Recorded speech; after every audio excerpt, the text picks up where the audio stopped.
¿Qué tal, queridos amigos? Bienvenidos a un nuevo episodio y vamos a estar analizando porque todo parece indicar que se filtró completo el evento de marzo y tal vez alguna sorpresa previa a ese evento. Por lo tanto, quédate en este episodio de La Manzana Mordida porque tenemos mucho, pero mucho para contarte que seguramente te interesará.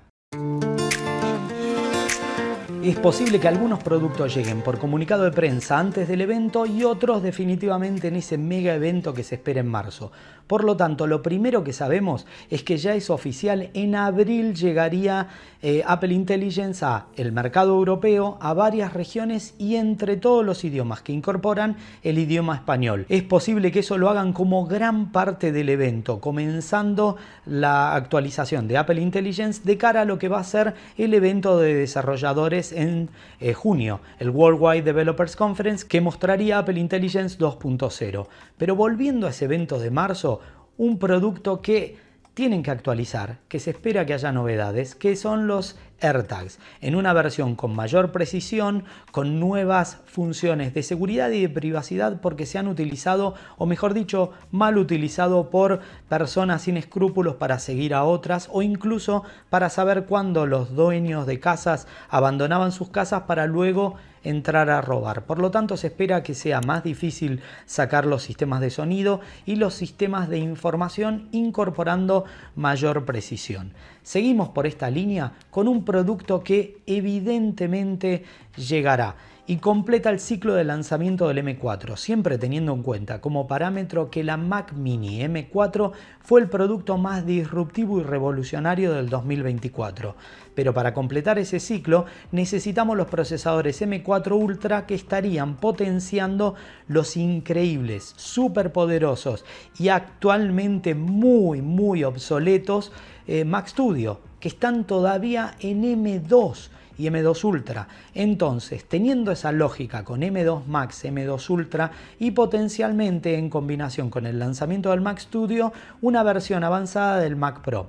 Esto es muy importante porque si el Mac Studio monta el procesador M4 Ultra, sería competencia directa de un producto que nos interesa y que es muy impactante, que sería la RTX nueva de Nvidia 5090. Por lo tanto, en la relación de potencia para muchos desarrolladores, para muchos sistemas de inteligencia artificial y para muchos sistemas de trabajo en cine, va a ser fundamental que lleguen las nuevas Mac Studio. Para tener un parámetro, el nuevo Silicon M4 Max ya es sorprendente y se espera que el M4 Ultra sea incluso superior, con el doble de potencia, alcanzando un CPU de 32 núcleos e incluso una GPU de 80 núcleos.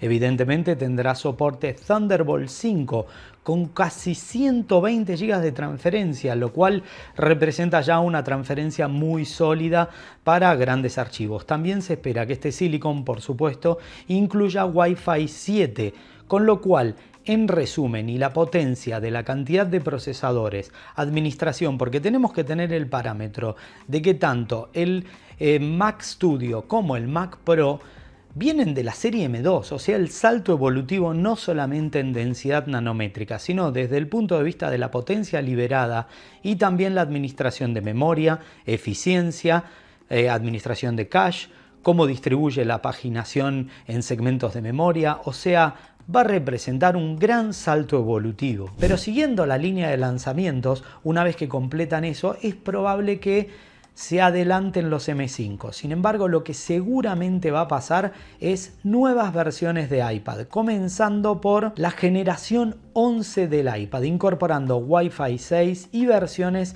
actualizadas de procesador. El diseño está muy bien, no se espera ningún cambio y es considerable que mantengan las mismas escalas de precio, pero todos los años deben ir actualizando las líneas fundamentalmente en lo que es los entrada de gama. Entonces esperamos incluso que puedan potenciarse esas nuevas iPad con el A17 Pro, que ya tendría 8 GB de RAM y evidentemente en un evento que van a actualizar Apple Intelligence a español, es esperable que los productos nuevos que lancen todos soporten idioma español, por lo tanto soportan Apple Intelligence. Esto es fundamental, pero también es claro esperar una nueva versión del iPad Air.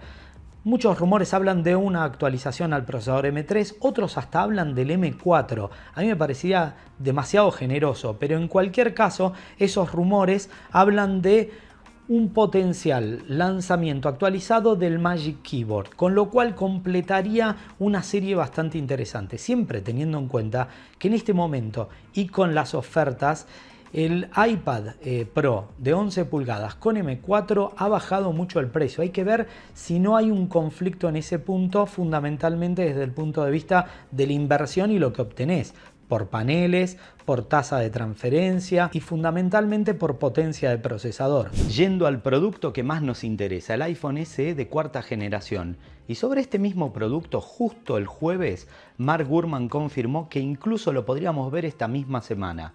Así que muy atentos al canal. Ahora les cuento cómo sería. El iPhone SE de cuarta generación finalmente llegaría basado en el cuerpo del iPhone 14, pero con colores vibrantes y atractivos como el 16 y 16 Plus. Un producto que ya incorporaría un panel OLED en 6.1 pulgadas, una cámara trasera en 48 megapíxeles y un diseño que sería muy atractivo, con dos líneas potenciales. Ese panel frontal que ya evita el Touch ID, con lo cual se terminó de toda la línea de móviles incorporando Face ID. Esas dos líneas hablan o de notch en versión 2.0, es decir, el notch más reducido, no el primer notch, o una versión súper positivista de isla dinámica. Yo te voy a decir algo, lo veo ya demasiado bueno para ser real. Si le incorporan la isla dinámica, es un producto que va a tener la cámara trasera en 48 megapíxeles, es decir, un X y 2X. Y si incorpora un procesador tan avanzado que muchas personas están totalmente convencidos que puede ser incluso el A18, va a tener Apple Intelligence, va a tener toda esa potencia y el valor estaría ubicado en el segmento inicial de Estados Unidos, incluso potencialmente debajo de los $500 o en el umbral de los $500, buscando atraer ese segmento de potenciales consumidores que en cualquier caso se irían a Android. Si es un producto atractivo con un puerto USB del tipo C, aunque algunas personas dicen no totalmente USB-C, ese USB 2.0 con terminal USB-C, pero en cualquiera de las opciones es mejor que lo que se está presentando ahora como entrada de línea, con el soporte de Apple Intelligence y con este diseño moderno totalmente actualizado a las líneas 2024 y 2025 de tendencia de todos los móviles, como quedó claro con el lanzamiento del Samsung Galaxy S25. Entonces, si lo tomamos, este evento tendría muy buenas funciones y muy buenas novedades. Dentro de las funciones, posiblemente ese anuncio de que en pocos días llegaría, teniendo en cuenta que esto es en marzo, la versión de Apple Intelligence en español, que nos tendría muy felices, y este producto de entrada de línea que sería genial. Así que espero que te haya gustado este episodio y si fue así, considera darnos un like, suscribirte y ser miembro de nuestra comunidad, La Manzana Mordida Plus. Tenemos regalos increíbles como este, un podcast dedicado para todos nuestros suscriptores y además cursos, una web y un grupo de Telegram para todas tus consultas. Solo me queda despedirme, como saben mi nombre es Fabián Fernández, somos La Manzana Mordida y prometemos hacerlo. Nos vemos en más episodios. Chau chau.